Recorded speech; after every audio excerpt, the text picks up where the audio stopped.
Сәлеметсіздер ме? Тағдыр жол атты каналдың құрметті тыңдармандары. Өмірде болған шынайы оқиғалар мен әсерлі әңгімелерді тыңдағыларыңыз келсе, арнаға жазыла кетіңіздер.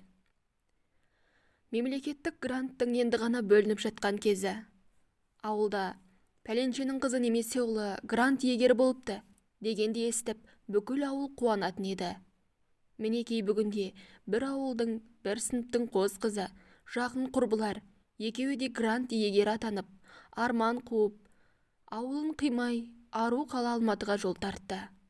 Таныс тамыры жоқ, ешбір туысы жоқ үлкен қалаға қыздарын жіберіп әке-шеше, ата-әже жандарын шүберекке түйіп, сары уайымға салынып қала берді. Ұлжалғас пен Гүлдана екеуі бала кезден бірге өскен, қылықтары, мінездері бірдей құрбылар. Не істесе де бірігіп істейді. Әке-шеше, туған-туыс бәрі жиналып, бар тыққан, сақтаған сүрленгендерін беріп жіберген болатын. Ертерек келіп, жатақханаға орналасып, қалталарындағы аздаған ақшаға қаланы қызықтап, көрікті жерлерін тамашаламаққа шықты. Әне-міне дегенше оқу жылы басталып кетті. Ауылдан келген аңқау, адал нәзік жанды екеуі, ашық-шашық киінген қыздарды көріп, ұялыңқырап, өздерінің үстілеріне біраз көз жүгіртті. Күн батса, қоршаудан аттап шықпайтын, үлкеннің алдын кеспейтін, ар үшін жанын садаға ететін, бекем тәрбие алған. Ағаның ашуын, әкенің қаһарынан қорқатын бұл аруларға жеңсіз, қысқа етек киім көздеріне оттай басыла түсті. Көктемгі алау гүлдердей алаулаған қыздардың топ ортасына келе жатқан ақ құба өңді, қос бой жеткенге көптің назары ауа түсті. Ұқыпты өрілген шаштары, етегі тобықтан асар аспас кең көйлек киюі, олардың ауылдық екенін аңғартып тұрғандай. Оларға қарап, кейбіреулер табиғи боямасыз жүздеріне тамсанса, біреулер саусағын шошайтып, кемсітіп әлек. Жұрттың көз қарасынан аяғына тұсау салынған арғымақтай, екеуі қинала әрең қадам басып, жатақханаға кіріп кетті. Қасындағы бөлмелес группалас қыз Айдана да қаланың ақ саусақ қыздарының бірі. Ауылдық екі құрбы, қыздар алғашында Айдана мен онша тіл табыса қоймаған мен кейіннен жақын аралас құралас болып кетті. Айдана оларды қаланың тіршілігіне бейімдеп, бірте-бірте қыздардың жүріс-тұрыстары өзгеріп сала берді. Етек жеңдері ақырын-ақырын, тізеден асар аспас болып қысқарды. Заманға еліктеймін деп, жаманға еліктеп жүргендерін олар қайдан білсін. Оқуда озат қыздар, сессияда білімнің кәдеге жарамай қаларын, бәрін көк қағаз шешерін білмес еді. Сессияның соңғы көк қағазға келіп тірелгенде, екеуі де абдырап қалды. Мысық пен тышқан ұқсап, мұғалімдердің соңынан қанша жүгірсе де, баға қойып берер ойлары жоқ. Олардың көкейін тесіп тұрған көк қағаз екенін білсе де, бұл қыздарда әрқайсысына берер ақшалары жоқ еді. Ауылдағы мал, егін шаруашылығымен айналысатын әке-шешесінің онсыз да жағдайлары мәз емес. Қос құрбы сабақтан соң жұмыс іздеп шығып, дәмханаға даяршы болып жұмысқа орналасты. Әйтеуір шапқылап жүріп, сессиясын жапса да, күнделікті қалталарына аз-маз ақша түсіп, үйренген екеуі жұмыстарын тоқтатпай жалғастыра берді. Артылған ақшаға қыдырып, сырттан тамақтанып, қалалық адамдардай күн кешіп жүрді. Сонда да жұрт оларды ауылдық деп кемсітуді доғарған жоқ. Гүлдана, Ұлжалғас, бүгін кешкісін қыздар клубқа барғалы жатыр. Сендер барасыңдар ма? Жоқ, біз ондай жерге барып көрген адам емеспіз. Барғымыз да келмейді де. Ой, қойыңдаршы. Сендер осылай артқа шегіне берсеңдер, жұрт сендерді мазақ етуді тоқтатпайды. Мен қатты қысыламын. Оның үстіне киетін тәуір киіміміз де жоқ. Ол жағынан алаңдамаңдар, мен бере тұрамын. Қос құрбы Айдананың ашық-шашық жартылай жалаңаш киімдерін киіп, Айдана аздап оларды әрлеп, сәндеп те берді. Өмірлерінде бетіне бояу тимеген қос құрбы айнаға қарап, өз-өздеріне тамсанып, көріктеріне көздері тоймай, мәз-мейрам болып клубқа барды. Ой, бір шекелерінен тер бұрқырап шыққанша билеп, шаршап әлі құрып, биік өкше аяқ киімді қолдарына ұстап, сүйретіле жатақханаға әрең жетті. Қалай қыздар, бүгін кеш сендерге ұнады ма? Ой, құрсын, несін айтайын, өмірінде мұндай көңілді күн болмаған шығар. Саған, Гүлдана, ұнады ма? Билеп шаршағаным соншама, сөйлеуге шамам жоқ. Рахмет саған, Айдана. Өмірімізге мәңгіріп қалды. Сендерге бір қызық айтайын ба? Жоғары курстың жігіттері сендерден көз ала алмай қалды ғой. Сендерді ауылбай деп жүрген қыздар қызғаныштан өртенуге шақ қалды. Мұның бәрі сенің арқаң. Саған көп рахмет. Қос құрбы күн өткен сайын көктемге масатыдай құлпырған гүлдей жайнап, жүздері нұрлана түсті. Лапылдап жанып, лақылдап тасып, жарқылдап күліп, тотыдай таранған күлім көз. Ару қыздарды көргенде жігіт атаулының бәрі түгел, көздерін ала алмай қалатын.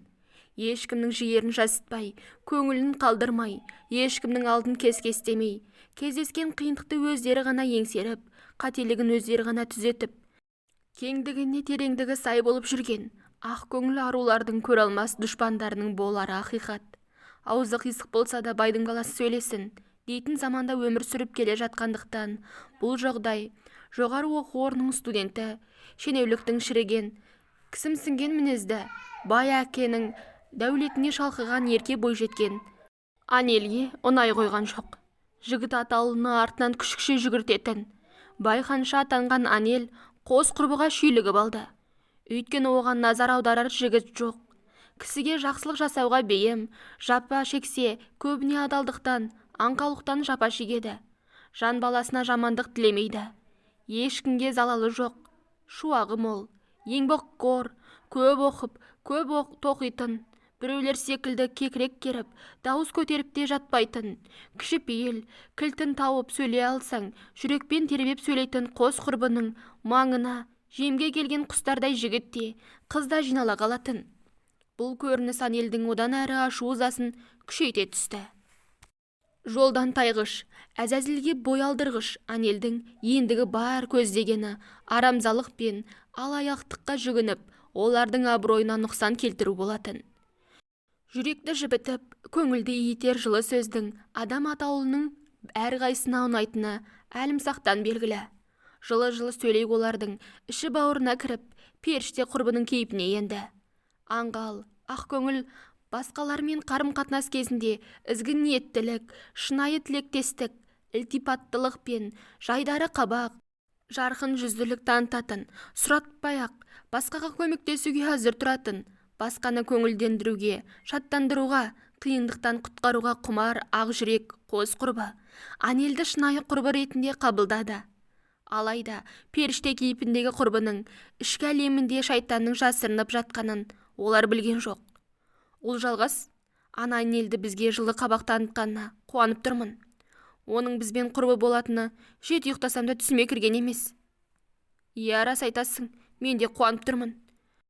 Әлгі шақырған қымбат клубқа барамыз ба? Өзі шақырып айтқасын, төлеп тұрса, неге бармасқа? Барайық.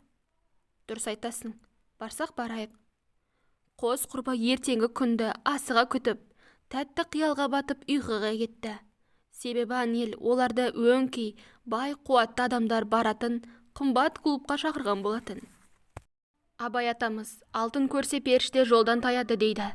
Періштеден садаға кеткір-ай. Періште алтынды не қылсын, өзінің көрсе қызар сұмдығын қостағалы айтқаны. Деп, айдана секілділерге дәл арнап айтқандай. Даңқ кімнің күліп тұрса басында, сатқындықта бұғып жүрмек қасында демекші, айдана қос құрбысын аз ғана ақша үшін сатып кетті. Клубқа барар алдында олардың суына ұйықтататын дәрі қосып берді. Жол бойы қос құрбының ұйқысы келіп, бастарын әрең көтере клубқа жетіп барды. Гүлдана, менің қатты ұйқым келіп тұр. Мүмкін кері қайтармыз. Менің де ұйқым келіп тұрғаны, бірақ келіп тұрып кері қайтқанымыз жарамас. Анел ренжіп жүрер, бір кіріп шығайық. Я, ренжіп қалар, онда аз ғана уақытқа кірейік те шығайық. Екеуін Анел бір топ өзі сияқты қарабасының қамын ойлайтын, өзімшіл, зұлымдық, қиянатпен болса да мал мансап, мақтан бағуға құмар, өз керегінің түбіне ешқашан жете алмайтын, барды бағалаудан жұрдай, ақшаға өмірдегі бәрін сатып алуға болады деп ойлайтын өзімшіл жігіт қыздармен таныстырды. Қыздар, алкогольді ішімдік ішесіңдер ме? Жоқ, біз ондайды аузымызға да алмаймыз. Әй, бағлан, ауылдың қыздары ішуші ме еді? Сен де қызық сұрақ қойдың ғой. Ұйқылы ояу ішпесе де мас адамның күйінде отырған қос құрбы намысқа тырысып алкогольді ішімдікті ішіп жіберді. Одан әрі не болғаны естерінде мүлдем жоқ. Таңертең екеуі де бір түрлі денесі қақсап, бөгде үйде оянғанда Екеуі де есеңгіреп қалды. Жатын бөлме, 2 адамдық төсек жанындағы үстел үстінде аздаған ақша және де керемет кеш үшін рахмет деп жазылған бір жапырақ қағаз ғана. Екеуі де естерінен адасты. Тоқтамай 1 сағат сумен қоса көз жастарына шомылды. Өмір жолында қиындықпен қоса адам деп айтуға ауыз бармайтын адамдарда болатынның тағы бір дәлелі. Шариғаттағы өзіне қол жұмсаудың үкімі ауыр екенін жақсы білетін қос құрбының бұл жолды таңдай алмауы. Қыз бала үшін ең асылда қымбат, пәктігін кірлету өте ауыр да қиын екенін бүкіл әйелдер жақсы білетіні мәлім. Олардың жан күйзелісін сөзбен жеткізу мүмкін емес тіпті. Әділетсіз қоғам. Не айтайыры, жігіт жаза басқан екен, кейін түзеліп кетеді деп жігіт атаулыны кешіре салары сөзсіз. Ал қыз баласын ешқашан кешірілмейді. Өмір бойына осы бір күнәқарлықтың ми батпағынан шыға қоюы екіталай емес пе? Иә, олардың бұл сәті тозақтық азап іспеттес болды. Ағыл тегіл жылап, күш қайраттарынан айрылған қос құрбы сүйретіле жатақханаға әрең жетті. Айдананың азғындығынан бейхабар қыздар періште кейпіндегі жалған достың ентігіне құлай жылап жіберді. Әй, сендерге не болған? Мына түрлерің не? Құрбым, бізді айтуға аузым бармай тұр. Аңғал, ақ көңіл қыздар бар болған жағдайды көздерінен жастарын сыға отырып, қорс етіп мұрындарын тартып баяндап берді. Жандарым-ау, нелерің бар еді ішімдік ішіп. Көрпелеріңе қарай көсілсеңдер болмайды ма? Ол ішімдікке бола бұлай естен тана қалуымыз мүмкін емес болар. Айдананың көздері шарасынан шығып кете жаздады. Онда неге түк сезбедіңдер? Соны өзімізде түсіне алар емеспіз. Қос құрбының түрлері адам шошырлық. Екі көздері домбығып, көп жылағаннан өңдері қурап, тірі өліктей отыр. Домбығып ісіп кеткен екі көздерін жұмып, бір сәт әзер ұйықтады. Бойындағы бар күш қайраттарын жинап, сүйем деп болса да сүйретіліп, оқу ғимаратына қарай жол тартты.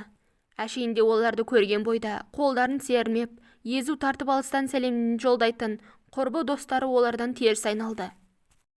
Бір топ нөкерлерін ертіп, алдынан Анел шыға келді. Қыздар қалайсыңдар? Кешегі түндерің қалай? Көңілді өтті ме? Не деп тұрсың? Қойшы, білмегендей болмаңдаршы. Сендердің қызғұмар жігіттердің қойына кеткендеріңді бәрі көрді. Не дейсің? Анел, айттым ғой саған. Ауылдан келген мұндайлар, салдағылар басқа осылай ақша табады. Иә, Анел, біз саған олармен достаспа деп ескерттік емес пе? Қыздар, онсыз да ашудан жарылардай болып тұрмыз. Білмей жатып жала жабуды доғарыңдар.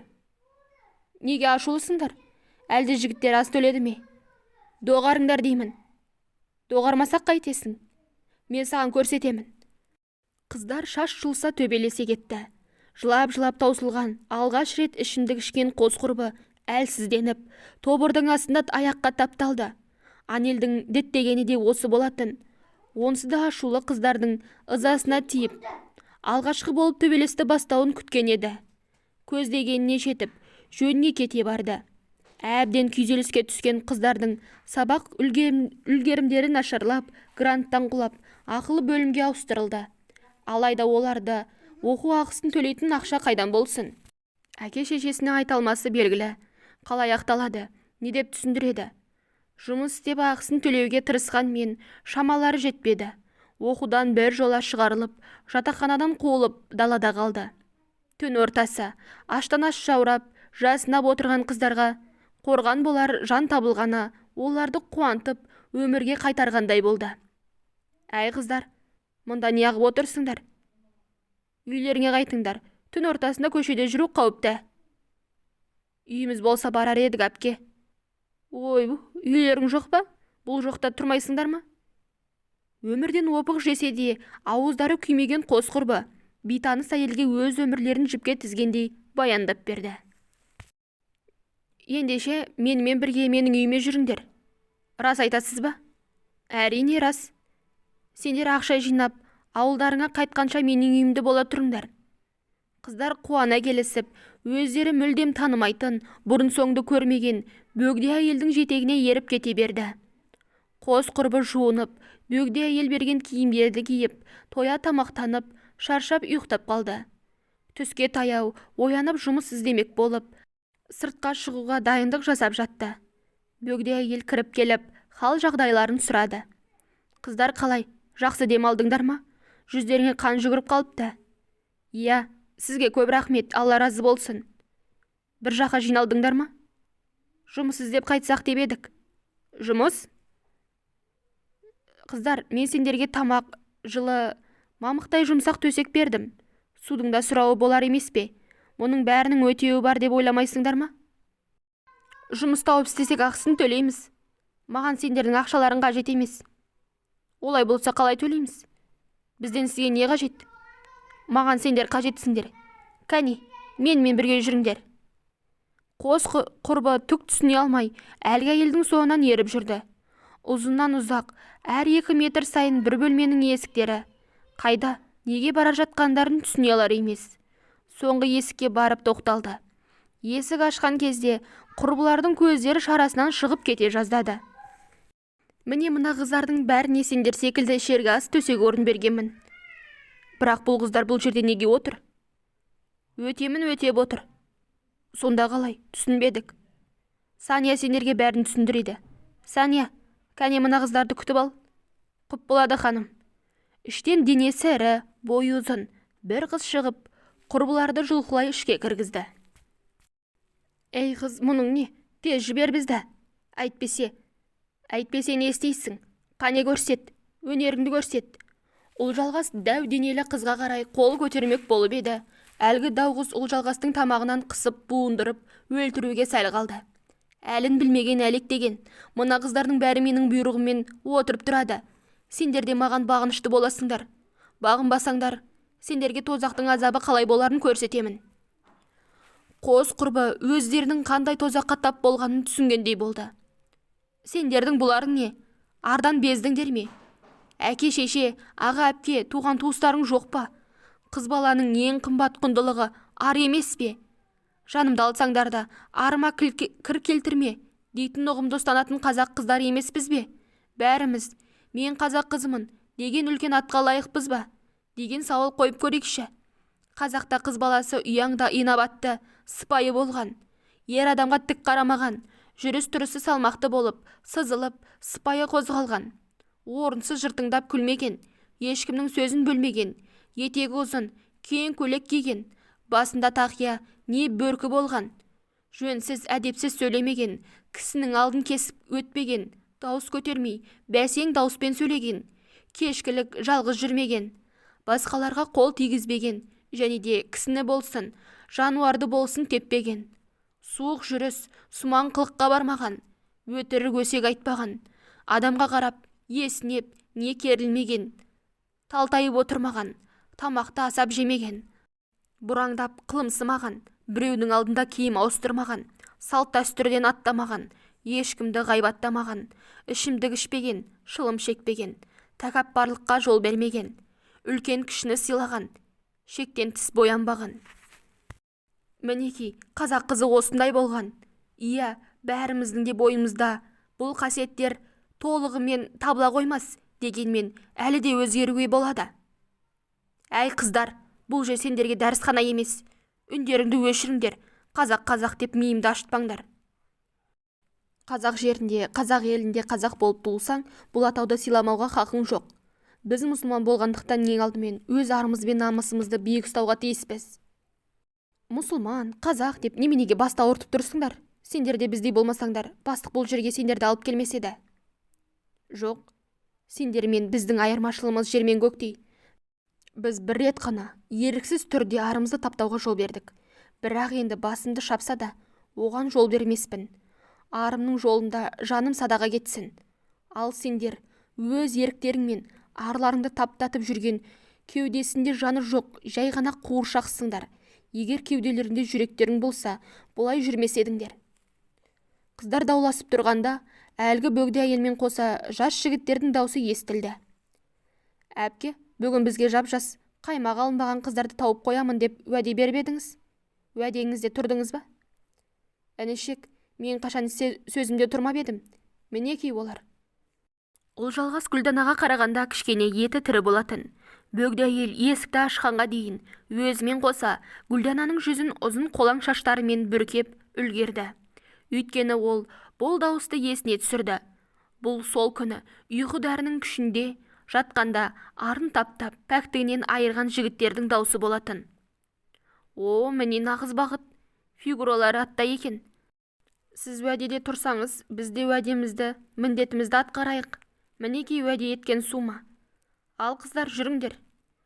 Байдың ерке балалары қос құрбының қолынан ұстап, бөлмеге қарай сүйрей бастады. Ұлдана қарсыласып, айқайға сала бастады. Ұлжалғас қолынан қызып, белгі беріп түсіндіруге тырысты. Гүлдана бірдеңе түсінгендей, қарсыласуды доғарып, үндемей еріп отырды. Төртеуі бір бөлмеге кірді. Жүзін ашып көздеріне тік қараған қыздарды көргенде ерке жігіттердің зәрелері зәр түбіне кетті. Қамалсам қамалып кетейін. Есесіне мына әлем біреу болса да сендей оңбағаннан тазарып қалады. Жібер, жібер. Жанның тәтті ме? Өлгің келмейді, е? Ендеше, сен екеуің бізді мына жерден алып шығасыңдар. Не? Армандаушы болма. Ендеше соңғы тілегіңді айт. Мына табынып жүрген әпкелерің өзінің артын ашпау үшін сенің өлігіңді көзге көрсетпей қорытып, жабулы қазан күйінде қалдырса керекті. Мен ешкімнен қорықпаймын. Жоғалтар ештеңкем жоқ. Ұлжалғас жігіттің мойындағы шишасы нығын одан әрі тақай түсті. Жаны қиналса керек. Жігіт көп күттелмей келісімін берді. Жарайды сендерді алып кетемін. Бірақ қалай? Ол оңайлықпен келсе қоймас. Жаңа ғана қалай бізді сатып алсаң, дәл солай тағы сатып ал. Жоқ, ол аз ақша сұрай қоймас. Ол жағы сенің шаруаң. Қашып құтыламын деп ойлама. Адамнан жасырсаң да, Алла бәрін көріп тұр. Біздерді қайта жүздестіргенде Алланың ісі. Өлімнен емес, өлімнен кейінгі өміріңді ойла. Жарайды, қазір сөйлесемін. Сен барып келісіп кел.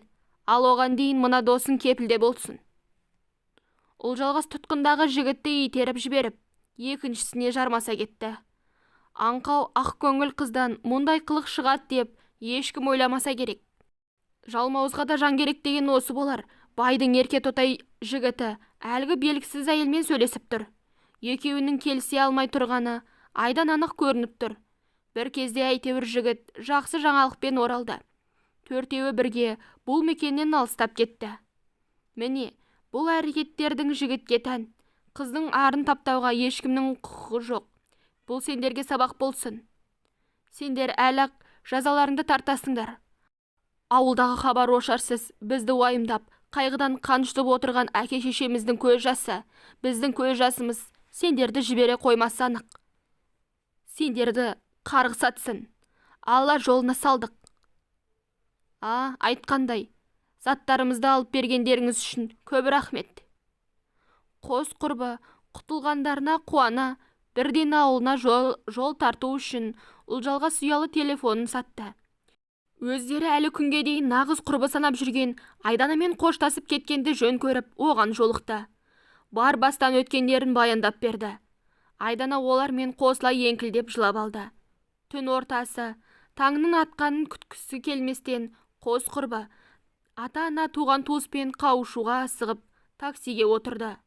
Көздеріндегі ауылдағы ағайынға тезірек жетіп, өзгелерге әлгі тозақ мекен жайлы жеткізіп, құлдықта отырған қыздарды құтқару болатын. Өздерінің шамасы келмесін біліп, өзгелердің көмегіне жүгінгенді жөн көрді. Түн ортасы, таксиде жандарын шүберекке түйіп келе жатыр. Қаладан шыққан соң көлік бұзылып, жүргізуші оларды басқа көлікке салып жіберді. Бұл екі қыз қорыққандықтан алғашы таксиге мінгенде Гүлдананың телефоны мен көліктің номерін бұзылып басқа көлікке отырғандарын құрбысы Айданаға қоңырау шалып айтқан болатын. Бірақ екінші көліктің номерін көре алмады. Онсыз да өмірлерін ойран еткені үшін жаны азапталып жүрген Айдана олардың аман есен өз жерлеріне жету үшін Құдайдан тілеп отырды. Гүлданаға хабарласып еді, телефоны сөндірулі. Үрейге бой алдырып жанын қоярға жер табалар емес. Қайта-қайта қоңырау соғып жатыр. Сөндірулі телефоны қайта қосылмады. Ақмақ адамдай түні бойы ары-бері жүріп, көз ілмеді. Араға 2 күн өтіп, қос құрбыны іздеуге бүкіл Алматы кірісті. Полиция қызметкерлері ерікті қаншама жастар. Бір апта өтіп, айдаладан 2 қыздың өлі денесі табылды. 2 қыздың өліміне себепкер болған Айданы есінен алжаса жаздады. Қос құрбыны ең соңғы болып көрген сол болғандықтан тергеуге алынып, шыдай алмай бар шындықты баяндап берді. Сол сәтте-ақ әлгі жердегі жезөкшелер мен олардың жеңгетайы тұтқынға алынды. Байдың ерке балалары әлгі 2 жігіт пен Анел сол күйі жазасыз қалды. Алғашқы отырған таксист жігітте өзінің кінәсіз екенін, көлігі бұзылып оларды басқа көлікке мініп кеткенін дәлелдеп жазадан босатылды. Алайда екінші мінген көліктерді де, жүргізушіні де, өлтірген қанішер де сол күйі табылмады. Сол күннен бері Айдана күндіз күлкі, түнде ұйқыдан айырылды. Қыздарын дипломмен күткен ауылдастары табыспен қос қыздың мәйітін күтіп алды. Кінәлілер мына өмірде жазасыз қалғанымен, Алла тағала жазықсыз қалдырмасы хақ. Қос тағдыр, қос құрбының күлі көкке ұшты. Бұл оқиғаның орнын алғанына 14 жылдай уақыт өтіпті. Баяндап берген аты өзгертілген кейіпкер Айдана жан азабы мен ар азабы әлі күнге дейін маза бермей жатқан көрінеді. Оған қарсы жаман пікір жазбауларыңызды сұраймын. Анел жол апатынан сол оқиғадан соң көп ұзамай қаза болыпты. Бұл оған берілген жаза ма, әлде жай сәйкестік пе белгісіз. Осымен әңгіменің соңы. Әңгіме ұнаса арнаға жазылып, лайк басып, маған тіркеліп кетіңіздер. Сау, сәлематта болыңыздар.